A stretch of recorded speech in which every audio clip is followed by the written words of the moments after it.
Everyone told me I didn't belong at the funeral. Everyone except one person, and her decision would cost them everything.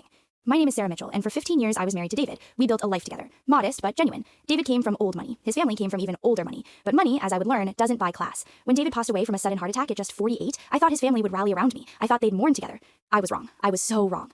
David had two siblings, Marcus, a pharmaceutical executive, and Catherine, a trust fund socialite. Their mother, Eleanor, was 89 and had raised them to believe that marriage was beneath their station unless the spouse had the right pedigree. I was a school teacher. To them, I was a gold digger who'd somehow tricked their brother. The truth? David had to fight them to marry me.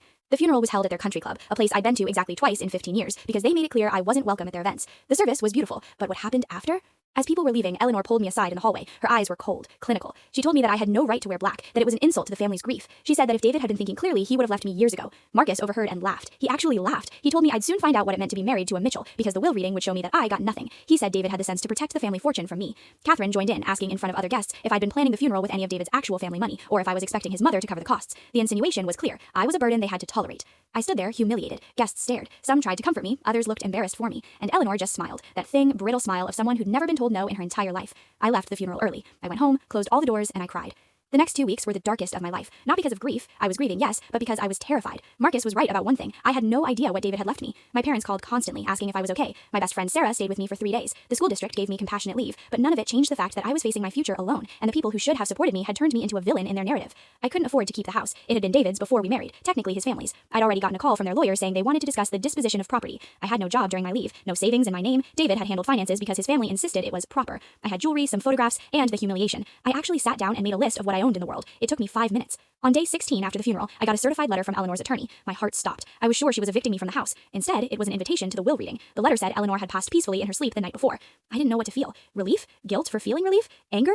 The will reading was scheduled 3 days later at the same country club. I considered not going, but something in me needed to go. Maybe I needed closure. Maybe I needed them to see that I wasn't broken. I wore a navy suit, not black, but not the bright colors they might have expected from their version of a gold digger. I did my makeup carefully. I stood straighter than I had in weeks. The lawyer's office was the size of my entire house. Marcus and Catherine were already there, whispering together, probably planning how to divide their mother's fortune. They barely looked at me when I walked in. The lawyer, a man named Harrison, who'd worked with the family for 30 years, looked uncomfortable. That should have been my first clue. He began reading Eleanor's will in the formal way these things are done. To Marcus, a trust fund worth $8 million, with stipulations on charitable giving. To Catherine, another $7 million in investments and property. Then he paused. To my daughter-in-law, Sarah Mitchell, who has shown more grace and dignity in the face of this family's cruelty than any of us deserve, I leave the following. My hands started shaking. Eleanor had changed her will 3 months ago, right after she told David she disapproved of me. She left me her personal jewelry collection, worth approximately $2.3 million.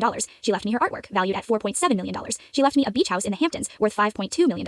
And she left me an annual stipend of $250,000 for the rest of my life. She left me nearly $12 million in total assets. But that's not what made Marcus stand up and turn white. There was a condition in the will, the lawyer explained. Eleanor had been explicit about this. The will stated, these assets are left to Sarah Mitchell because she is the only person in this family who has shown me kindness without expecting return. She has been insulted, degraded, and mistreated by those who should have cherished her. She mourned my son with genuine love, not concern for inheritance. But the condition was, my children, Marcus and Catherine, will receive their inheritances only if they, together, apologize to Sarah in writing within 30 days of this will reading. They must also contribute $100,000 each to a scholarship fund in Sarah's name at the community college where she taught, the education she valued so deeply. Marcus left the room. I heard him actually throw a chair in the hallway. Catherine just stared at me with this expression of pure rage and disbelief. Eleanor's will has not been contested. 2 weeks later, I received formal written apologies from both Marcus and Catherine. Catherine's was clearly written by a lawyer. Marcus's was brief and bitter, but it was an apology. They each paid their $100,000 for the scholarship fund. The Sarah Mitchell Memorial Scholarship now helps 5 students every year study education and social work. I quit my leave from school and finished the year, but I did it on my own terms. I could leave whenever I wanted now. I didn't have to take anyone's disrespect. I eventually left that school and started a nonprofit helping women navigate financial independence and family law. I use Eleanor's beach house for retreats. I learned something profound through all of this. Sometimes the people you expect to hurt you are the ones who save you.